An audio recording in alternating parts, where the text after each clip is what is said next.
What a phenomenal human. Yep. Zana Rosanna Dana.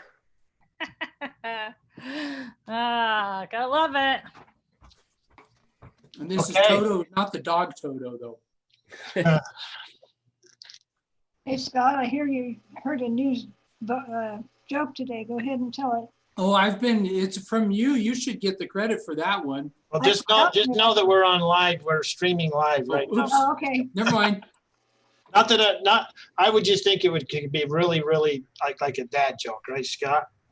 Well, this one was from Counselor Christiansen, and I've been telling it all afternoon. So, well, let's make it part of the public record. Go for it. You want to go for it, Counselor, or me? Go ahead, because I've forgotten it already. Okay, but I just want to credit you because I thought it was classic.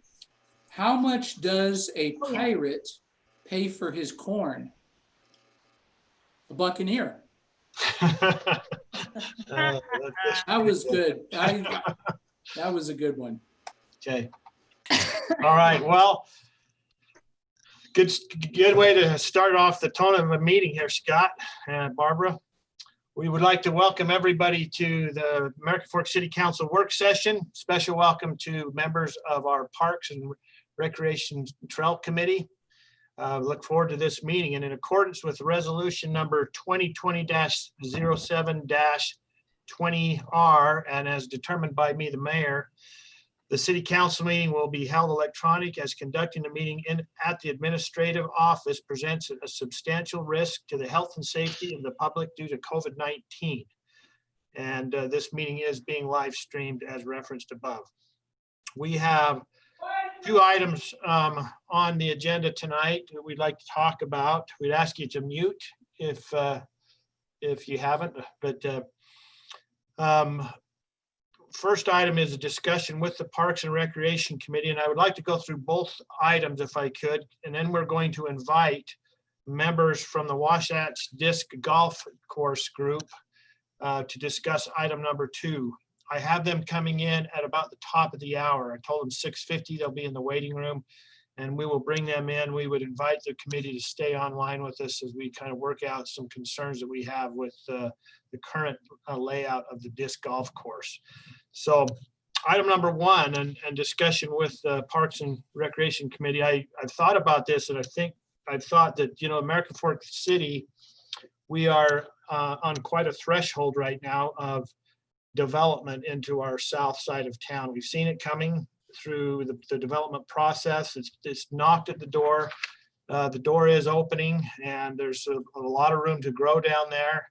And I think it warrants us coming together to talk about a master plan and some of the other items of concerns that you have, and we work together like we have, I'm sure, for all the years prior to us as the north side of our city was developed.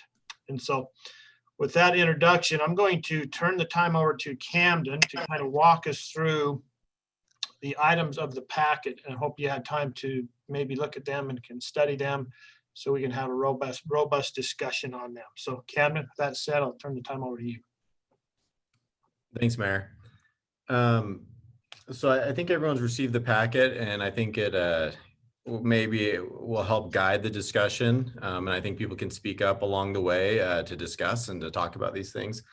But I think maybe just to hit high level, the agenda packet's I think we should cover kind of what the level of service standards is for parks, what we had in our previous master plan and where we're at today.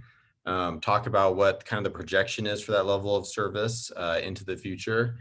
Discuss our current funding and our future funding needs to meet that level of service. And then to talk about maybe what steps we can be taking moving forward to, I guess, get the funding we need and to identify those parks and kind of where the direction we're going to head moving forward. Before I jump into any specific items there, I was wondering, I don't know if Scott, you wanted to have any opening comments regarding the meeting on behalf of the park committee or anyone else in the committee. Yeah, and I would like to say a few things, and I don't know if Peter's on. Did you jump on, Peter? Yeah, Peter's there. Okay. Well, give me, I'm going to limit my comments to 2 minutes. Anyway, we've discussed the need for park space on the south side of the freeway for probably the past 3 years.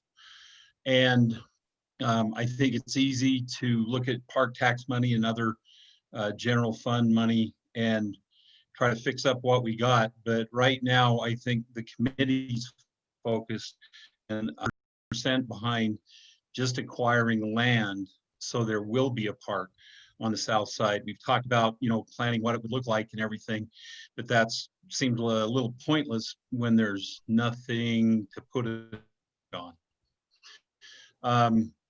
I think that we've talked about a legacy where I live downtown here, just south of Main Street. I have 5 or 6 really nice parks of different sizes, but Rotary Park, Library Park, Lions Park, Centennial Park, and then the park up off State and Main with the sand volleyball court. They're all within a half mile of my home, but then you look at the south end and they don't have anything close. And I think, we'd ask the city council too to have kind of a laser focus or really focus on acquiring that land on the south side. I did have concerns about one of the figures, the Mountain Meadows wetland. That is listed as special use, but I don't know what the use part would be used for, because we were told in past meetings that there can't even be a trail along there. There's not enough space. There may be a tiny bit of room to expand the current Mountain Meadows, but not to the extent of 37.98 acres. And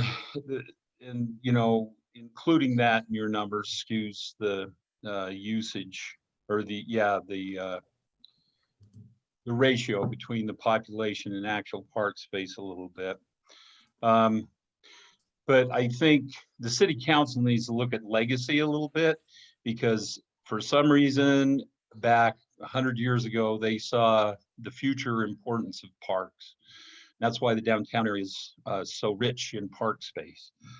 And as we grow, American Fork grows in population density, that's what will keep desirable families and moving into the area, and also give teenagers and youth an area to let off steam. And I think that's important. I think the committee thinks that's important too. Anyway, and then if Peter has anything Peter and Nathan kind of represent the south side of the freeway on our committee, and if he has any comments, I'd like him to take those at this time. Sure. I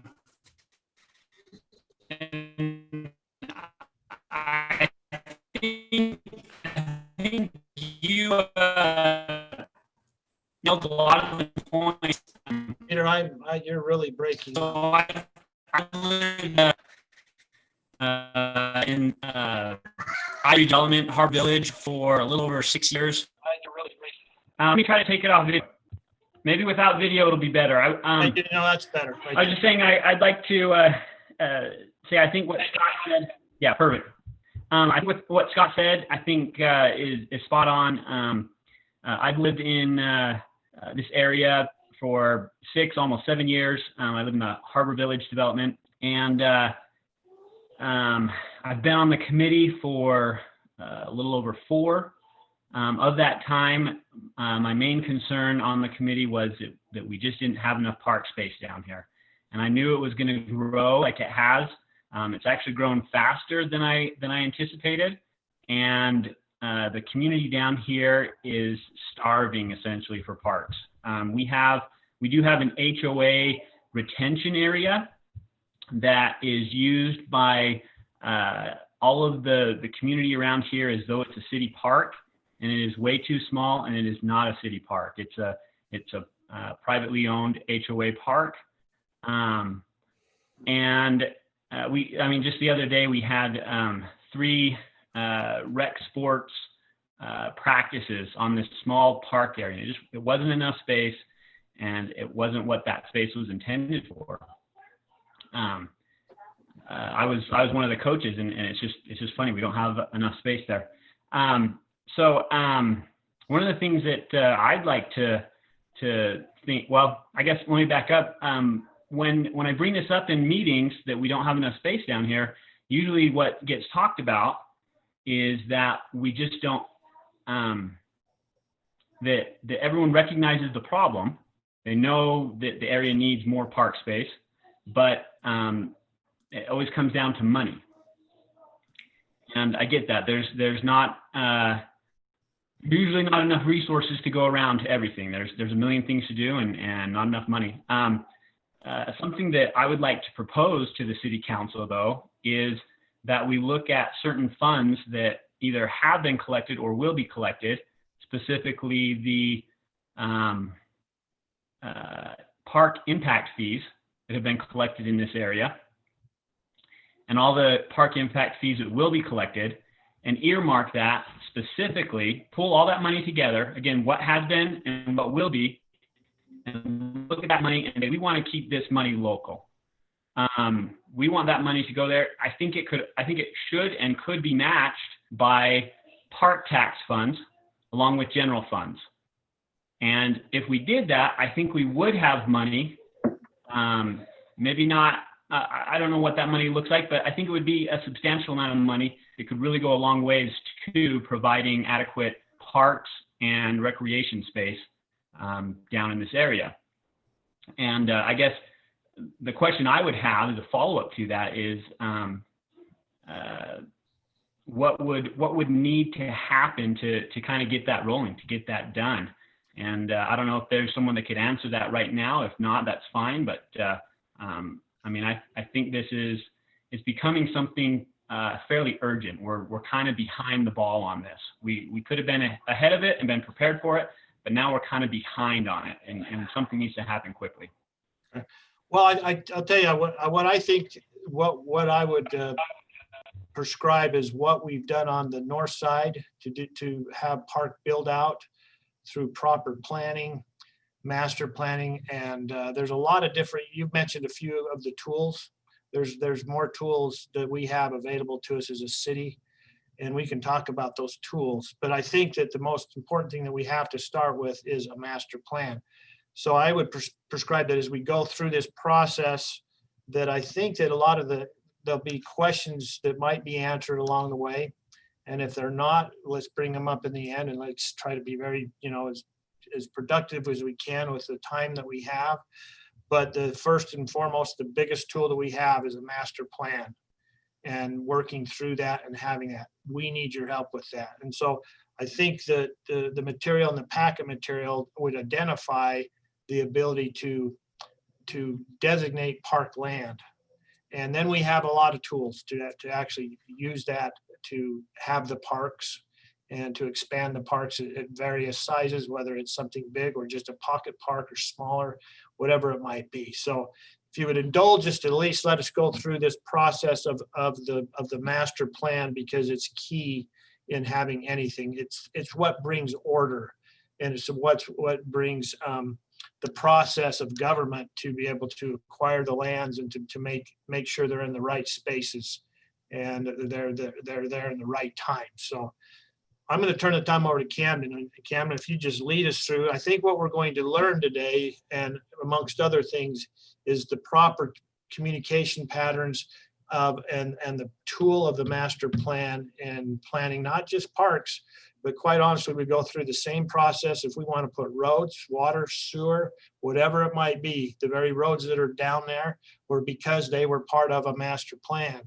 And so we're going to need to refine that and to create one that fits the vision and the forecasted growth of the area of south of our city. So Cameron, why don't you just keep going on what we are learning about the master plan and what we can learn together.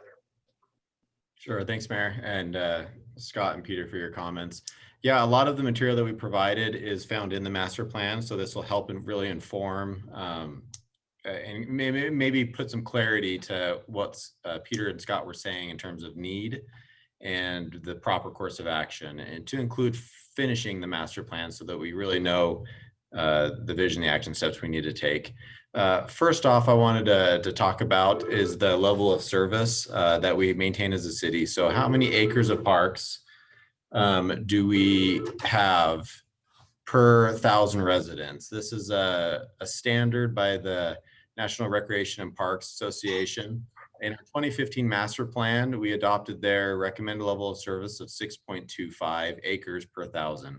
If we were to continue with that standard and try and achieve it, we would actually see that given, as of, I guess, 2019's population estimates, with all the new growth we've had, we're actually fallen below that standard. So we have 4.54 acres per 1,000 people.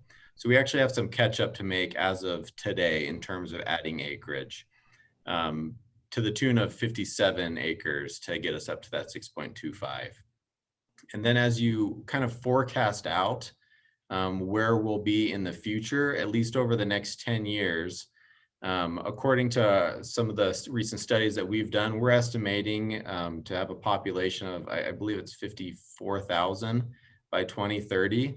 And so if we wanted to maintain that 6.25 acres per 1,000 standard in 2030, based off what we have right now, we would need to add another 187 acres in the next 10 years of land to maintain that 6.25.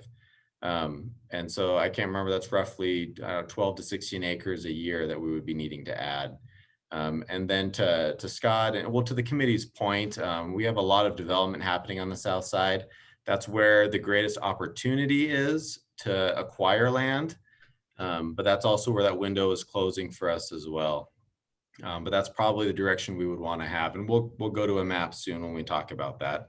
So now we kind of know the dollar amount, or sorry, the number of acres that we're dealing with here to maintain the standard. When we start putting dollar amounts to those acres, I think is where the rubber hits the road in this, and we need to kind of figure out some solutions there. One of the biggest funding sources we have for this would be the park impact fees. And we have, you've seen the table here, we have recently, we recently bonded, or I guess ended the bond payments, and we funded those bond payments using impact fees. So up until a few years ago, we were paying our impact fees for a bond payment, and the bond was what got us the Hunter Park, Mitchell Hollow area. It got us the finished east side of Art Dye. It got us 30 playgrounds throughout all of our parks in the city at that point, among other things. And so we did some major improvements, added some park space as we needed to using that bond, and then we used impact fees to pay for it. Currently, we're also using impact fees to help offset the bond we have for Art Dye to kind of help finish that off. We have the park tax that's paying towards it, and then some additional park impact fee. The payment of that bond actually extends beyond the current term for a park tax, which means if the park tax is not renewed, we would still need to be making those payments. And we would be at that point, unless we decide to do something else, fund it some other way, we would be making those payments through our park impact fees. And so you see here, we have a debt service reserve of roughly 2.6 million to fund that. Once you add up all of that, our fund balance right now for our park impact fees is about 3.8 million. Now, if I can jump back, I talked about how as of today, to meet our level of service of 6.25 acres, we would need to add today another 57 acres. If we were to use some of our most recent cost estimates for land down south, which is where, 56.72 exactly. Some of recent cost estimates, we estimate about $300,000 an acre on average for the property down south, which is really our most likely area and our preferred area to add parks. At that cost, that means to get the 57 acres today, we would need roughly $17 million to just acquire property, not even to develop the parks. And then once you look at the 10-year projection of acres that we would need, that would be roughly $56 million we would need by 2030, assuming land value doesn't change, which invariably it will go up, but just using our current property estimates, $300,000 an acre. So that's 56 million. We would need to get 187 acres to maintain that 6.25. Hopefully that paints a picture that we definitely want to be able to act quickly and swiftly. We need to find alternative funding sources, but it's a difficult situation right now in terms of lack of funding, but need to act for acres. So that's more or less the content of a lot of this information is what's in the master plan, but it's what's in the agenda packet to kind of go over and kind of help firm up the picture that Scott and Peter were also kind of portraying in terms of what we need to do and what are the best next steps. I think there's some more information that will help clarify the direction we want to take in the master plan. I think we should make some efforts, work with the committee to have a plan in place in terms of number of acres per year, specific properties that we're going to want to target, as well as look at where those properties are. That brings me to one of the attachments, which is the Core Parks walking distance map. This is one possible, or I guess one suggestion for how we would achieve the acres we want to maintain that level of service and to ensure that we're having the proper walking distance coverages. In this map, you can see in red our existing parks, and then you see in a purple hatched and this was just me sitting down with our GIS person and coming up with some possible areas. You see some areas where if we acquired these parcels, we would get adequate coverage in terms of walking distances to parks, which is another standard that we'd want to meet, and one that we just won't go into in detail right here.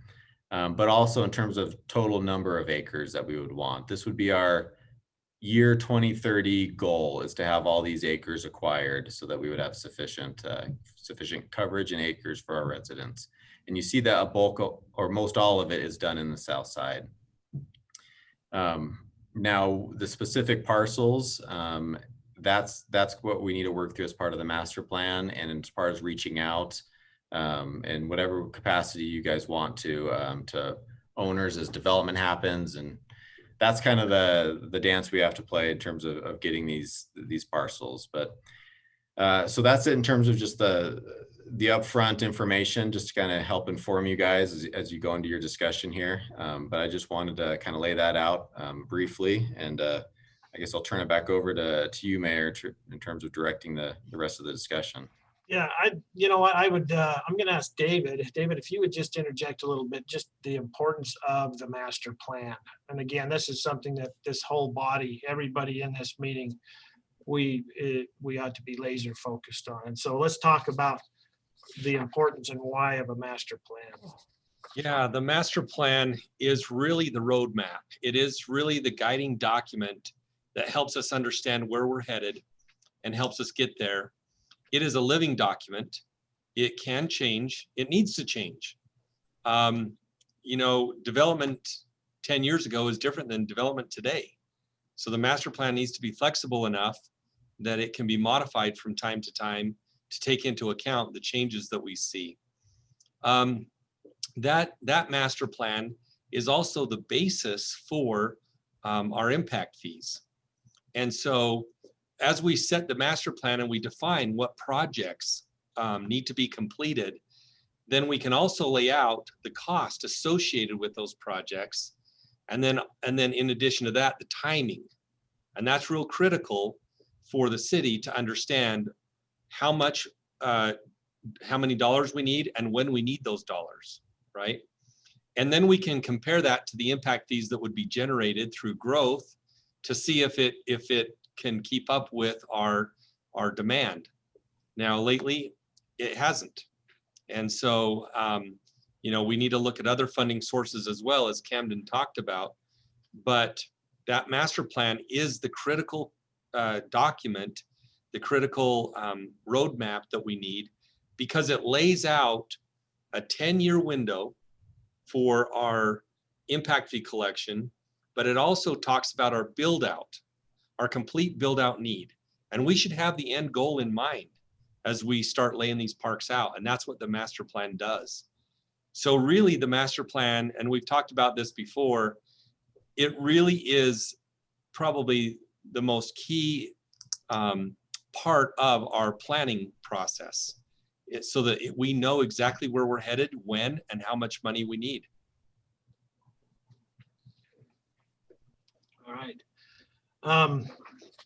So what we need, I think, if I could ask as the mayor, is this committee to really be the grassroots of getting the master plan and that document started and going and living. And it will be massaged a little bit. This plan will go through the planning commission and it will come to the city council. It will be ratified through a vote and it'll be incorporated. And like David said, it does have the ability to change a little bit through the process, but we at least identify properties. We have the ability to put what they call a public facility overlay on them as annexation occurs. A lot of the land we're talking about down here is in Utah County. It's not even American Fork City. But as they approach the city and they want to have services because of development, they need the services, then we can choose, we can turn to our master plan and say, this has been reserved for public facility. We have a park in mind. And then that gives us the ability we have to pay for the money for a fair market value, of course, but it at least overlays the land. But it's the key component in so much of what we need to do currently. I would hope that as a committee, this could be the very top thing on your list to help us as a council to get it to us so that we can ratify it, and then we can work with landowners as they petition for development and they want to subdivide their land. Then we have tools available. I've talked to, we've done this before, and I was talking to Mayor Johnson from Lehigh about 2 weeks ago. There's ability to actually give density credits in certain areas and take portions of a land for a park and take what was going to go there and give density credits somewhere. So there's a lot of tools that we can use, but they're really nothing unless we have a master plan. And so, is there any questions that you have as far as a committee, as far as starting the process of a master plan and any help that you need? It might be a daunting task to just to look at a lot of property, much of which is not even in the city yet, but to actually go through a process of making a master plan, because we have personnel that can help the committee through that and then bring it up through the processes so that the council can ratify it. Mayor, yes. Thanks for all the information. We're willing to work on the master plan, but historically, and this is before, I can't remember who the liaison was, but if you look at our charter, and this is just a small example of some frustrations, is if you look at our charter, our official title is Parks, Trails and Recreation Committee. And we had voted in the meeting 3 or 4 years ago to keep it as Parks and Rec. And, but somebody decided beyond us that it was better to call us Parks, Trails and Recreation.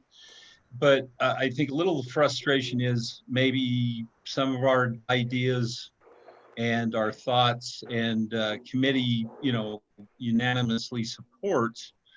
And this goes back to working on existing park space and the employees come in, and I know they have, I respect Derek and Camden and Jason and those representatives that come in and talk about where they would like to see money put. It's the fact that we don't have the land. And just real quickly, and I want Rosanna to talk a little bit about this, but I have a son that lives in Queen Creek, Arizona. They have this huge park, and a lot of it was built, I would say most of it was built, and a lot of the money's acquired for the land through IHC type corporations and Smith's grocery store and they have a hill with, on top of the hill, there's an all disability access children's apparatus, all sorts of things you can't imagine, but it's all rubberized. And then in the center of that is a nice big display of all the companies that either donated time, money, or purchased items for that park. And I think we have a question to make up the difference as far as the budget shortfalls go. How can we as a committee, or how as we as combined committee and city employees approach businesses like Amazon, which Rosanna will talk about, and get them to buy in and help us fund some of those things? Well, I'm gonna take a stab at that, but you know, Scott, I really believe that if there's no plan, what are we asking for? Right. So the most important thing is that we at least have the master plan and it is set. I think funding those and having all the options, absolutely corporate sponsorships and things like that. We've used them in the past. We have some big companies that are knocking right on our door even today, down in that south part in that industrial area. So I think absolutely those are tools to be used and considered. But I really feel strongly that we have to have a plan first, and I think that is, we can talk about a lot of things tonight about what might be step 3 or 4 or 5, but really we need to be laser focused on the first step, which is the master plan. That's what we need the most help with, and then have those other things will come secondary to it, and perhaps even along the way. But the master plan and getting that on the books, ratified literally as a law of development, so that we know where to target this property. I think we can have that worked out fairly quickly, and I'm sure there's committee members that are willing to do more than one meeting a month to get that arranged. Okay. And get that finalized as far as parks and recreation go. Okay. So a question I have, this is Peter. Question I have is, and this isn't a question that necessarily will get answered right now, but in what areas is the master plan delinquent? Do we have a checklist of things that we could say, we need to get an answer on this, we need to make a decision here, check, and then it's ready to go? Peter, you're really breaking up, but you were going through the checklist. I didn't hear the whole thing, and I can't hear you now. Do you want to try again? Yeah, I can try again. Okay. Is this better? There you go. I can hear you good. Okay. So I was just saying, in what ways, do we know in what ways is the master plan delinquent? Is there some way that we could just have a checklist and say, we answer this question and make this decision and check, Yeah, and then have it done? Yeah, to your answer, Peter, I think yes. And I think what Camden described earlier and the data that would support that is part of the checklist of things to be considered. And so yes, I mean, we have staff that can help you to kind of just start right from the ground level with the master plan and do all these check marks. And then we have a checklist of our own that has to bring it through the planning commission, and then it will be adopted by the city council. But as first stages, we would like to have them with this committee. And so yes, we can help along the way, and we would love to see you laser focused on that master plan, knowing that in communication patterns, as you have them, we have staff, but really the one person that I would think is the key communicator from this group to the mayor's office or to the rest of the council, even to key staff, would be your liaison council member Christy Hansen. And so we would love to task you with the master plan, and if Scott, if you can pull a couple meetings a month and get this to us and let us, go through the process, it would be very appreciative. if you could do that. Yeah. Mayor? Yes. If we, sorry, this is Peter again. If we did do a couple meetings a month, I'm wondering if we could even set a goal and say, let's have this to the city council within a month, you know, do a couple meetings that we just focus on the master plan and check everything off and get it done. Councilmember Taylor, did you have? Yeah, I was gonna say, the beauty, back to Peter's comment, is when you're asking what is delinquent, you know, I think we have, as you can see from the map on the screen, I think we have a pretty good idea where we need to see some of these things go. And so I think a lot of that footwork or initial work is done. You folks put your creative minds behind it and we get something down. I think the approach that Rosanna is apparently going to talk to us a little bit about, like with Amazon, that is so much easier for us as a city council to present to a company upon their building as opposed to after the fact. And so we can come to them and say, you know, as the mayor has said, we have certain building requirements. One of the things that would go a long way here in our area is to provide park space and be able to have those opportunities before them. This, I think, would really make a huge difference. And for years, and I think we even talked about it, Scott, when I was on the committee with you, is that corporate sponsorships relatively untapped in American Fork. Yep. We talk about it a lot, but we've never done it. And I really think there is good opportunity for that. It just has to be, we have to have that vision that we're all talking about. We have to be able to lay it out in a very appealing way and show people. And I think we would get a lot of takers, because there's a lot of companies with big dollars coming in. Amazon wouldn't blink at something like this. Yeah. Also, as you look through the master plan, you may discover areas that are missing or need to be updated. So that would be very helpful too, if you could point those out and work on them. Yeah. Let's hear about Amazon. Okay, from me? Yes. Yes. Okay, so my father-in-law was up, just as a preface, my father-in-law was up at Tibble Fork, and Amazon was up there. They had this big meeting, they had a motivational speaker, they had this big hurrah, and then they went around and they cleaned Tibble Fork. Like a bunch of employees of Amazon. I just feel like they are coming into this community. I mean, they're all the way up at Tibble Fork trying to make a difference. I think that this is a prime time for us to be able to help them make a lasting impact upon our community. I think they're ready, they're willing, and I think we need to, like, I don't think this should take 6 months. I think it needs to, like, we know where we need this space. We know that Amazon would probably be very willing and open to help. I just think we need to kind of just get it done. You know, we need the park space. Amazon is, like what Mayor Frost said, Amazon would be more than willing to probably help in that. They probably wouldn't even blink at putting up a park up in their name, you know? But I guess I'm a little concerned about a lot of the red tape. Like, I understand the need for having a plan, but I'm also concerned with, how can I say this? It is our job to give input, but I don't want to like do a whole entire master plan when we can just possibly just focus in on one area, like specifically the south side. Look, we have some acreage over here by, I think it's like Mountain Meadows. They refer to it as open space, right?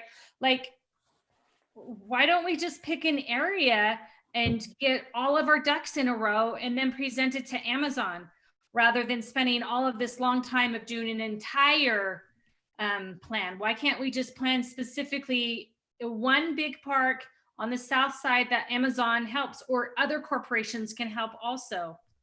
And my second concern is, I feel that a lot of the builders, like when I moved into the neighborhood, I'm in the northwest side of American Fork. The parks were built in naturally. Like I live by Henley Park. That was a natural park. It was just built in by the people who built by the builders themselves, but that's not happening. Those parks are not, they're not placed on the builders. The parks are placed on American Fork City. Up by the temple, for instance, they're building a whole bunch. They still have open space, but there is not a park within walking distance for that area. And even if it was, it's so hemmed in by busy roads, it wouldn't work. But there's open space. So are we going to require the builders to provide a park, or are we going to bite the bullet again? Well, I'm going to try to take a stab at, first of all, tell your father-in-law, thank you, because I did not know I was a motivational speaker. Oh, were you the motivational speaker? Well, that's what he just told me. Oh, I was certainly there. David was there. We were there with Awesome. all of Amazon employees. Awesome. And and you know what? Let me show you what came about. Amazon. I showed the council this. They printed out 1,000 bags and they put our logo right in the middle of it. And then actually this one right here, that is Amazon's, this center, that's their logo for the center. So we have good relationships with Amazon. Amazon, we helped, we really helped them through the process, and we're prepared to leverage our relationships with them and any other developer that comes in. I haven't determined myself how generous Amazon is as far as some corporate sponsors come in and they're just shelling it out. So there is a door to be knocked on, and I have kept it, I would say in the back of my pocket, I feel like I have a favor to call upon, and I'm going to call upon it in behalf of our city. But quite honestly, we need to look at this in its totality. I mean, like I said before, we're at the threshold of the south part being, we have to have order to it in that master plan. And then we can go to tackle it. It doesn't need to be a lengthy process, but there will be several eyes upon it. Yours will be first. It could get moved around a little bit, and then the council might move it even a little bit more, but that is part of the process. And that's how we, again, I'm going to say what I said earlier. That's how when a developer comes in, we know where that land, that's public facility. You cannot, we're going to have to buy that from you. I'm not aware of when these builders have just come in and paid an impact fee and build a park, but that might happen. I don't know. So it happened before, Mayor. Back in the late 90s, we would exchange, we'd require a park space and different things. It was hard, and what we ended up getting was, very small parks that we weren't able to do anything, and just became more of a pain to maintain than being able to put something of any significance like a Martin Park at that time took place. But yeah, that's kind of like pocket parks. Yeah, and I don't think pocket parks do us a lot of good either. And so anyway, yeah. So I'm going to go back to what Peter said, and Scott, I'll address you as the committee chair. What tools do you need to help to be from us? And I say us, the city, we're all the same team to develop this master plan. Well, one thing would help is where the county boundaries start and where the city boundaries end.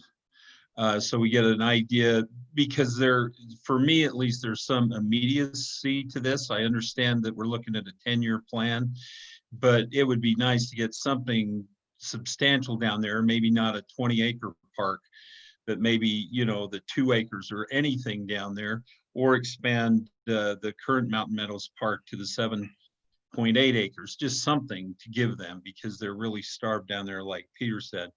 But some of that, and then I know 2 or 3 property owners that own large parcels down there. And, I guess this is part of the committee's question too, is, I know Ferris, I know Buckwalder's down there, and they own pretty substantial pieces down there that aren't developed at all. Ferris I can take care of, but how do we approach people with land down there? You know, I would just say that I think that there needs to be order in that and consistent patterns. And I think that as far as the approaching them, if you know them personally, you know, like you said, Ferris, you might mention it to him, but I think the proper process is how we acquire any property, even if it's for right of way of roads, and that is to let the city do the negotiation part of that, So, city staff. so I guess then we just need to look at the land down there and lay out in the master plan where we would see a couple of 10-acre parks or a large 20-acre park, or as far as that goes. I just don't want to, I don't want to have the committee put parks where, you know, there's not a possibility of something happening. Yeah. As far as the purchase goes and things like Well, that. you know, as far as county land, it is checkerboarded. We have to look at it as if it will all be incorporated. We're going to build out. So you can look at the entire boundary of American Fork as the clean palette down in that area and identify park space accordingly. And then I guess it would also help to know water tables, because I know there's some land closer to the boat harbor that would be very difficult. Well, nobody's going to build a house on it, but it'd also be difficult to put a park on. Correct. So David, it would be, let me look at time. Boy, time flies. David, I'm gonna ask you to just to summarize our discussion on that wetland down there. We've kind of discarded Mountain Meadow Park as something of a garbage park, but we feel like there's a very real viable plan to make that that very usable and open space. So David. Yeah, so wetlands are an interesting concern.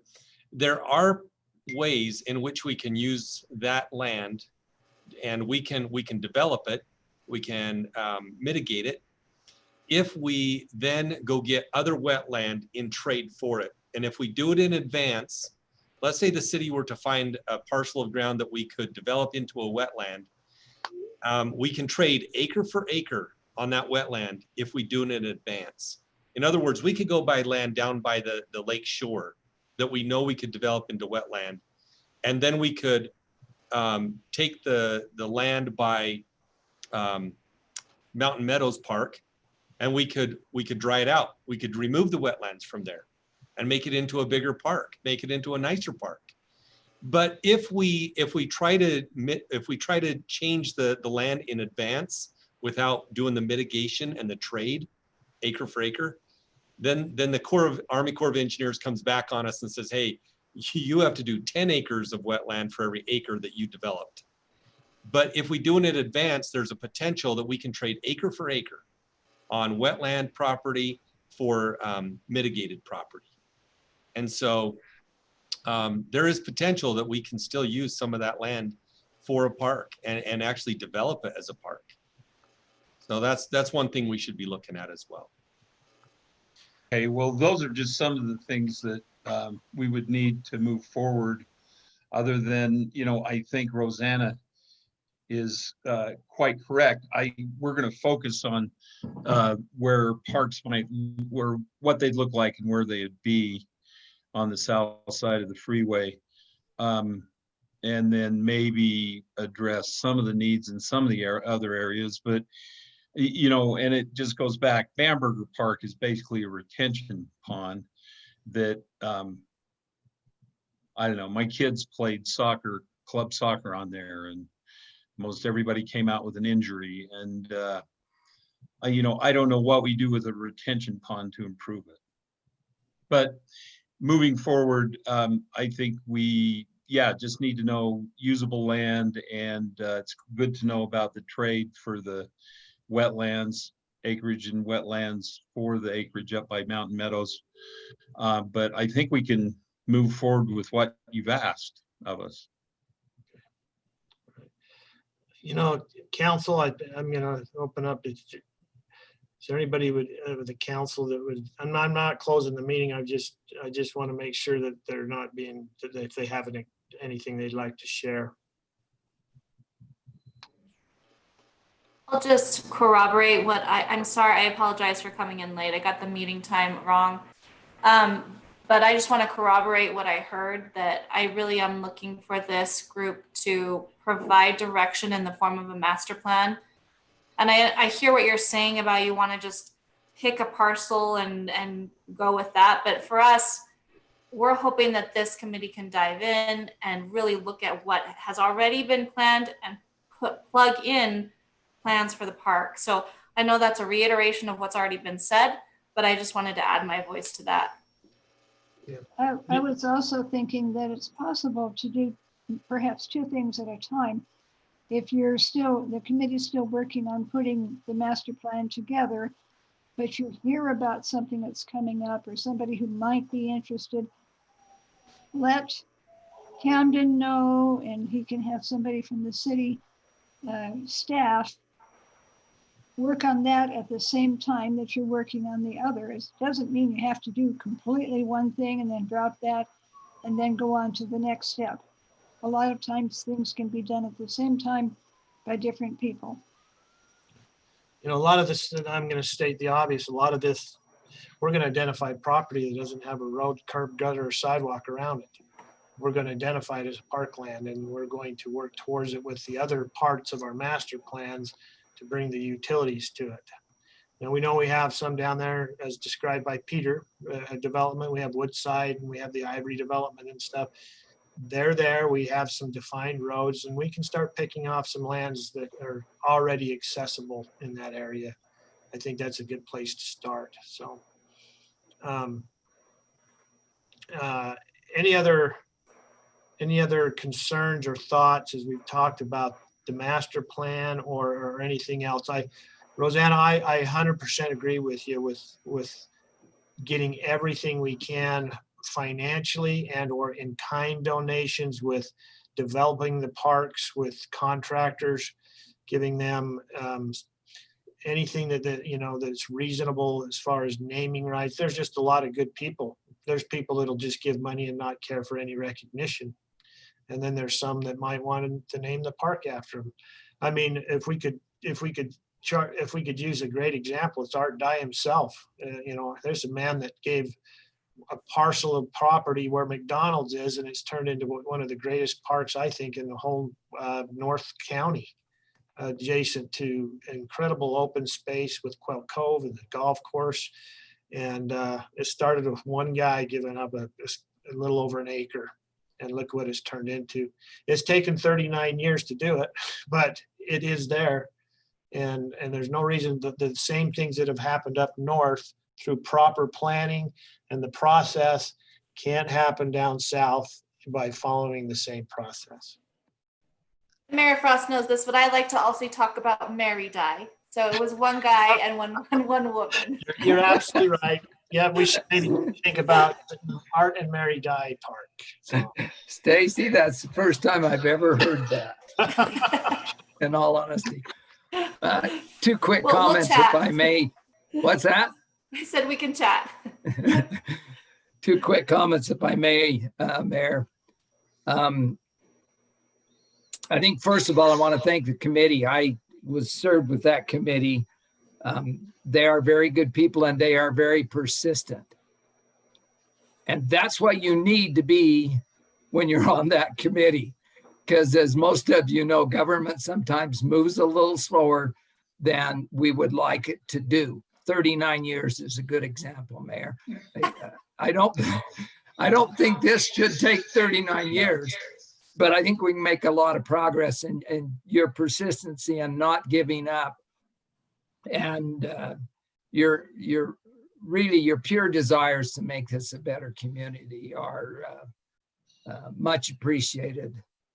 At least from me, I can't speak for everybody else, but from me, because that's part of what makes this the great community it is. Parks are part of what make it the great community, the recreation, all of the other things that have been touched on tonight all come together And all of that takes everybody in the community, or at least a heck of a lot of people. So keep after us. Council, really quick, this is Lisa Birkland. I just wanted to say, Kevin, thank you for saying that. We are very passionate about parks and recreation and our kids and the beautiful city we live in.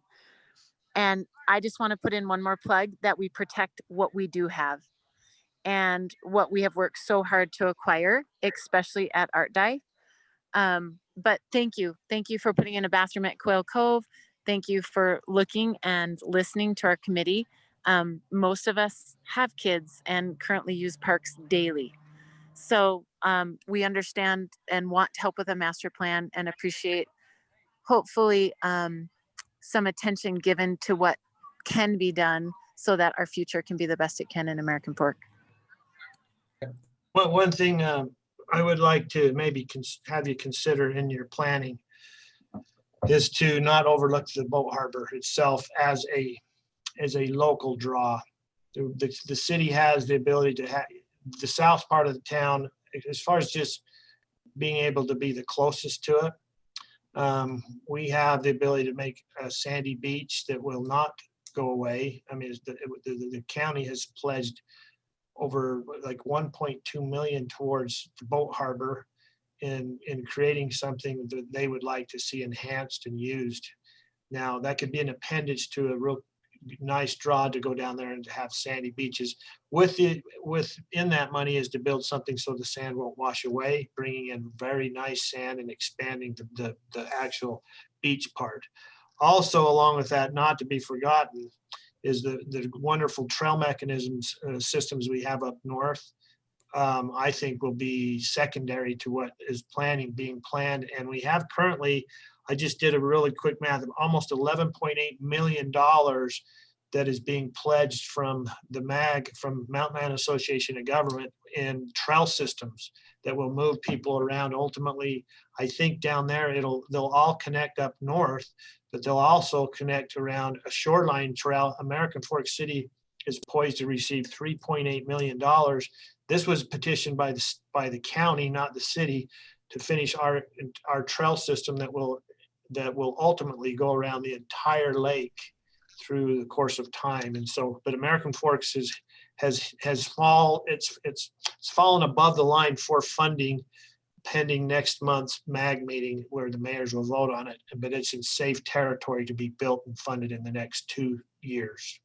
So the trail system, I know that we hear that in your name, it's coming down there as well. So Mayor, can I ask one quick question? yes. Does the master plan have a mechanism for allowing them to give recommendation for priorities for replacing playground equipment, or is that something that comes in mostly through the park tax? I think that it's a good thing to say that there's some recommendations, but there's a vetting process through this committee as communicated through your council member, Christy Jansen. And then we go through a budget process at the start of every year where we kind of bring everything together. And then the lens at that point becomes on the city council to kind of prioritize and set priorities based upon the citizens as a whole. And so, and we have a lot of data with that as far as a citizen survey, what's important to them. And we have there's a lot of asks, and then we have to whittle it down and try to make the best use of the funds that are there. I think that's how I would describe it. If anybody wants to describe it in maybe a better way or more, I'm open to that. I don't have anything to add to that, Mayor, but one thing is we talk about this and all the work that's been done by this great committee. Everyone knows I have an affinity for this committee. I was on there for a long time.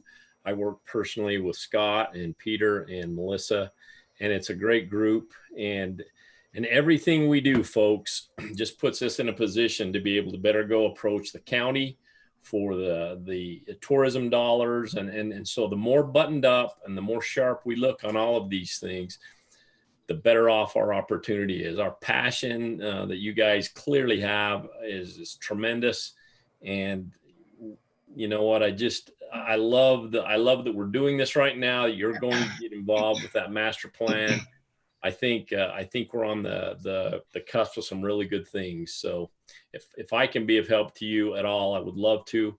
You're more than happy to have you reach out to me and discuss it. But all of these things, there's so many opportunities for dollars. That sounds funny, but there really are. A lot of them are matching. Some of them are not, but it would be great to just get this going so that we have something to talk about.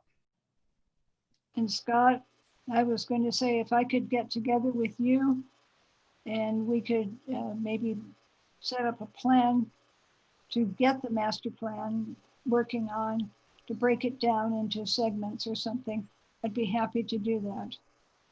Yeah, we can set up some dates in the committee. We'll talk about some dates and try to get this pushed out in a month. I mean, it'll be longer than an hour meeting, at least 2 or 3 times to get this ironed out. But yes, I'll be in touch. Okay. And we have, of course, all the maps and documentation that you'll need to follow, and we'll make sure that you have the tools to do that, Scott.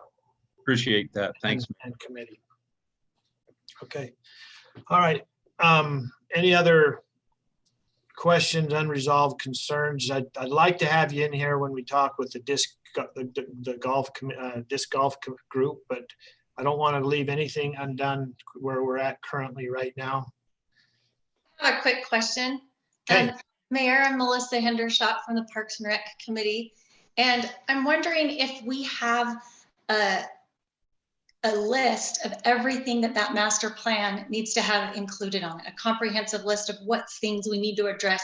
So as we start planning, that we can be comprehensive about how we go about it. We will provide that for sure. Yep. And a good jumping off point would be the current master plan. Look at it, analyze it, and see if you think there's something else missing. Correct. Okay, sounds great. Okay, any other comments? I'm just going to ask you to open your mic and speak. Okay, thank you very much. Seeing no other comments, we'll move on to item number 2. Item number 2 is discussion on the Frisbee disc golf course at Art Dye Park. Weston, welcome. Hi, how you doing? Good, Weston. Maybe just, if you wouldn't mind just introducing yourself and your organization. Yeah, so my name's Weston Ringer. I'm the president of the Wasatch Disc Golf Club. I've been playing golf for about 12 years. We just pretty much take care of the course and have little organized events and really just maintain every local course in the Utah County. So we just try and keep, the game growing and have fun for the whole county, pretty much. Great. How would you rate our disc course at Art Dye? So I was actually just looking up some numbers. So it's rated at 4.2 on like the biggest website for rating system, and the biggest in Utah County is 4.6. So it's really up there. It's probably my favorite, just for the challenge and the scenery. But Hobble Creek Canyon, Jolly's Ranch, just above the golf course, is the number 1 in Utah County. Probably just for the view though, but. Okay. Well, Weston, it's come to our attention, and I think that it's kind of been amplified recently through emails, social media, right, word of mouth now of just some real safety concerns that we have as people are golfing, and we've had people injured. We've had reports of unattended dogs and things like that. So we would like to address it. We've received several emails. We'll read into our council meeting as at our next council meeting. I don't think it's anybody's intention to shut down the golf course. I don't know if was something that was put out there, but we do feel like there needs to be some modification to some holes that have a direct line across a trail system. The trail system is heavily used right now more than ever. And again, we've had injuries associated with it. So I don't have the answers. I'm bringing up the concerns, and I thought amongst this group that we could talk about, some of the things to resolve these. Right, yeah, so the course was there before that paved trail was even installed, so it probably is time for a little change to make it safer.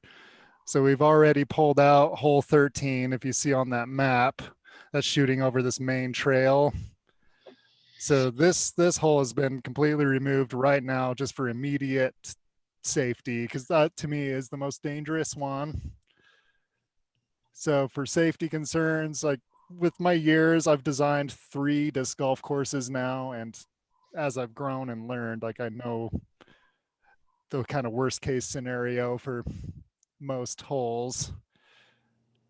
13 is probably the most dangerous, as well as, hole 14, like we were talking about throwing over the path, and 16 is questionable because it's immediately off the path, but we could make some changes as well. I wanted to just, again, to be real transparent with this, I'm going to bring in Sherilyn. Sherilyn, you're here. I just want to maybe make sure there's a good understanding of ownership of the course, whose it is, who regulates it. And in my mind, it's a little bit blurred. That there might be the feeling of there's an outside group that this is our course, you're on our turf. And I'm not looking for a turf war, but I do think there needs to be a real firm understanding as far as the liabilities and things, and just make sure that it's stated and that we have a good understanding of that. You've invested, your group has invested money into this course. We know that. And so, Sherilyn, what would be your concerns as far as the city in a legal frame of mind? Legally, this is the city's park. This is the city's liability. That's about as simple as it can be stated, but it's the reality. This is a permitted utilization of a city park, and the city has control over its land, its park. And so despite who's managing it or maintaining it, unless there is a formal lease agreement with indemnification provisions, the city needs to be concerned about its liability in this park. Okay. Mayor, if I could, just along those lines, I've had a chance to speak with our insurance carrier, because with that liability comes some potential risk that the city has if we don't have the proper precautions in place, which may include a lease or some kind of a contract with those who use the park, especially if it's like a tournament or an organized play. In talking with our insurance company, they did mention, hey, having proper signage, having the right restrictions for holes, how they cross the trail, having the insurance, some indemnification there that goes back and forth. The city would still be at risk. However, we would mitigate some of that risk by having a contract or some kind of an agreement would help limit our risk. But that's the recommendation from our insurance company. And David, right now, if something happens, is our insurance policy covering it? Were you able to clarify that? It would depend on the situation, but if it's just used as part of the park, yes. It would be like having a soccer player get hurt on a soccer field, right, at this point. But it would be better for us, if possible, to get a more formalized agreement, especially if it's organized play. That's the issue. When we rent our soccer fields to a club league, we ask them for their insurance. And so then we get some indemnification there. We get some kind of coverage there.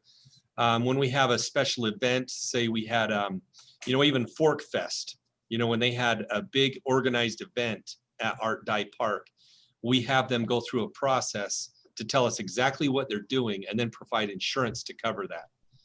And so that would be more of the process that we would like to have with organized play. Yeah, just to clear it up. So I do throw a PDGA sanctioned tournament. That's like the professional sanction events. And I do the correct pathways where I go through the park and get it approved and reserved. And there is a $2 million insurance policy put on top of that. Great. They've been doing that for the last couple of years for that specific event, but maybe there are some other ones that we'd want to consider including in some other format as well throughout the year. All right, Weston, I'm going to ask you a question. What kind of bandwidth do you think you have as far as to all the disc golfers there? Do you feel like most of them that go there are part of this organized group, or when you're there, are you running into them, or is it hard to know? So I own a disc golf shop, like a pro shop that I sell discs. Okay. I see new faces multiple times a day. So I would say 5% is part of our club and organization. I mean, this game is the second fastest growing sport in the United States next to pickleball, which I was just going to say pickleball. Yeah, pickleball is number one. So, I mean, it's getting big. I don't know anybody anymore. 12 years ago, I could say 75%, but now it's blown, especially since COVID. People are getting out, picking up the game. So it's at a tipping point and it's going to get busier. I can tell you that. Mayor, could I make one more comment? Yeah. You know, Art Dye, there's additional improvements that are going to occur up there. And this is part of the master plan that the Parks and Trails Committee will be working on. But you can see how the parking lot comes to an abrupt end where it does. As part of the master plan, it's anticipated that parking lot goes all the way around the field, or most of the way, and at least an access around the rest of the field.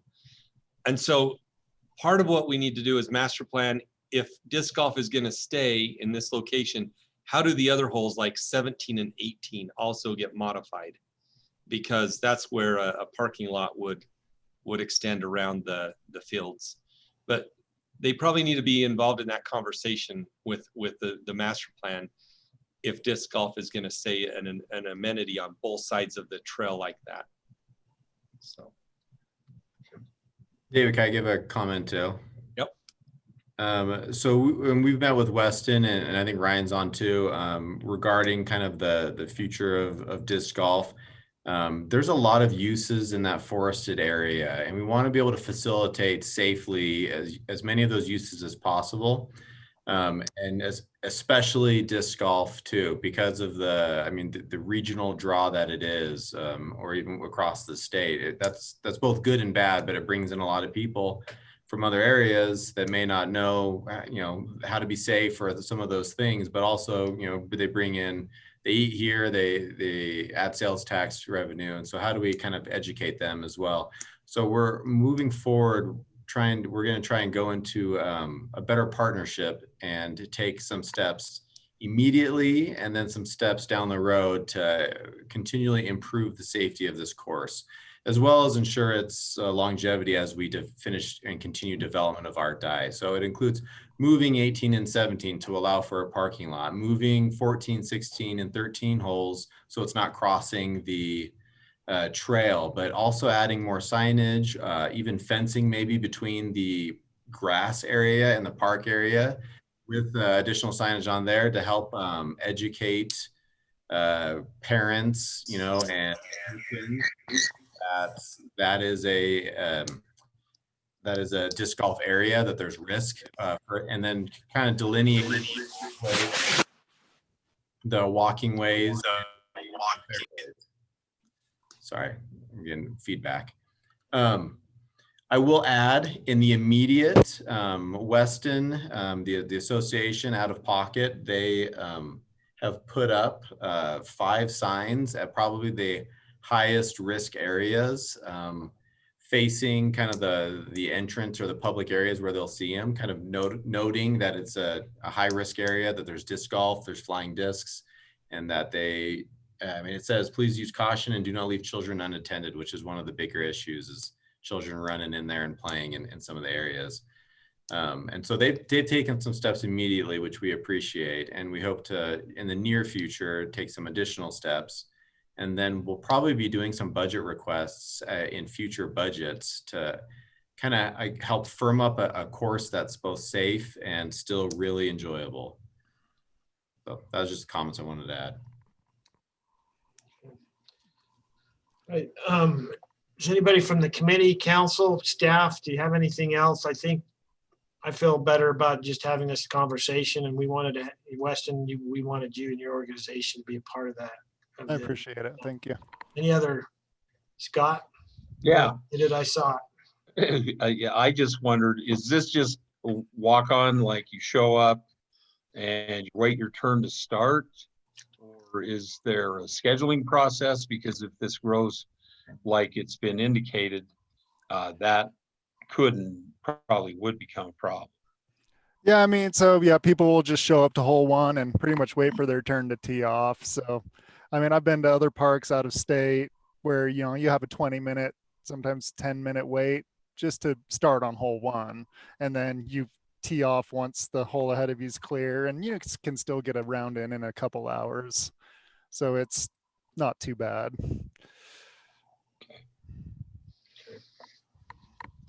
I don't know if this is completely absurd, because it is concerning, obviously, to have those frisbees are heavier. They're not normal like toy frisbees. Sure, you don't want yeah. somebody getting beamed.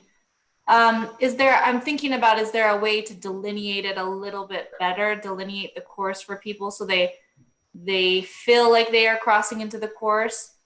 And maybe one of you have a better idea, but the first thing that popped into my head was one of those like short, like 1 foot high chains going along, or like I don't know if there's some way to delineate, not even that you can't use that area if no one's using it, but just like some marker that somehow they feel like they're crossing into something.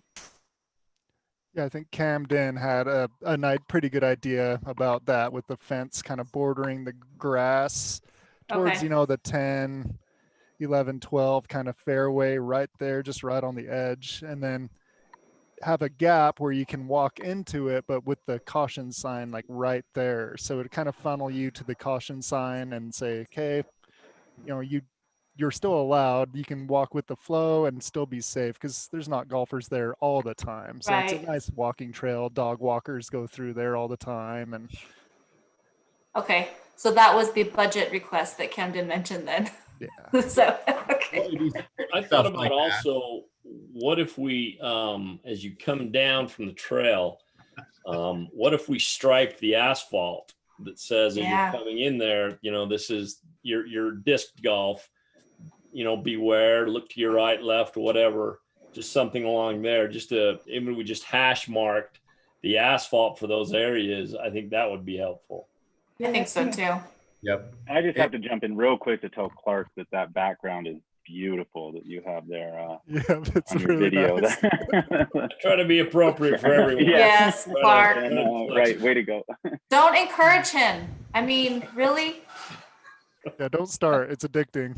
That's actually a picture of Clark. He won the tournament. I can't remember where, but somewhere. Yeah, no, it was somewhere. I don't remember where exactly either, but I showed some skills. There's no question. Impressive.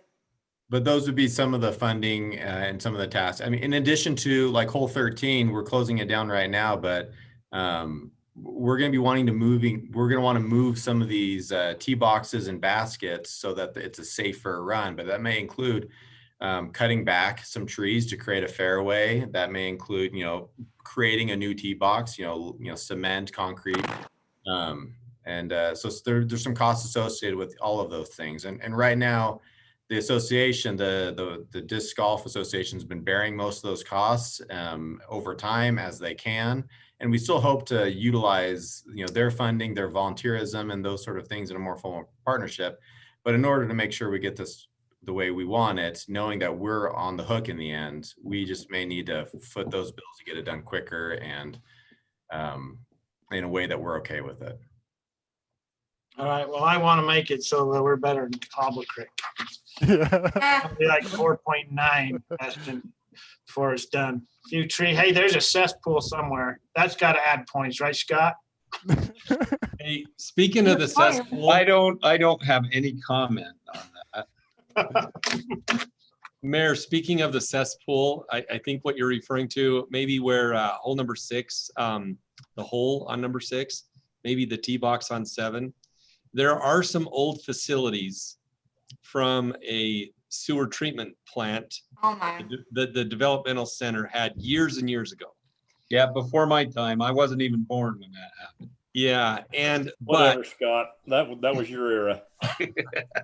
but the state of Utah has actually contacted the city, and I am working with Scott Sensenbauer, our public works director, to probably identify that, make sure that there's no issues. You know, their concern is, hey, are there pathogens or some kind of contaminated soils that are part of that old sewer lagoon system? So there may be some modifications up there. That may be in the works, that we're going to have to address those issues. But I just want to let everyone know that is something that the city's looking at. Hopefully we take care of that quickly. If anything, that could be some real creative naming for the holes. The sewage. So I just wanted to bring up the incident that happened. We kind of breezed over it. So it was a pretty big accident. It was about 150-foot ricochet off a tree that happened, how he got hit.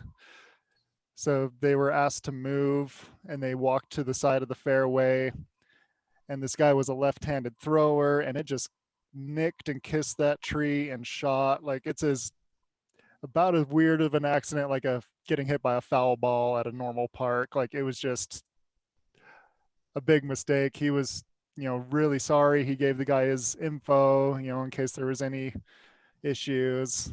But there's a whole other quarrel that I don't want to get into. But yeah, it wasn't malicious by any means. I talked to the guy who threw the disc, and yeah, it's very unfortunate. But the thing with how busy it's been, I mean, people are in these trees because we, over the last 15 years, have been cleaning and clearing those trees, got all the trash out, all the deadfall. Like, it's pretty because we've been pounding that dirt for years. So it's kind of a catch-22 when it comes down to it, but I hope we can just keep building it, make it safer, and I hope our signs really send a good message. And I just want everybody to be good and have some fun. That's what it's about.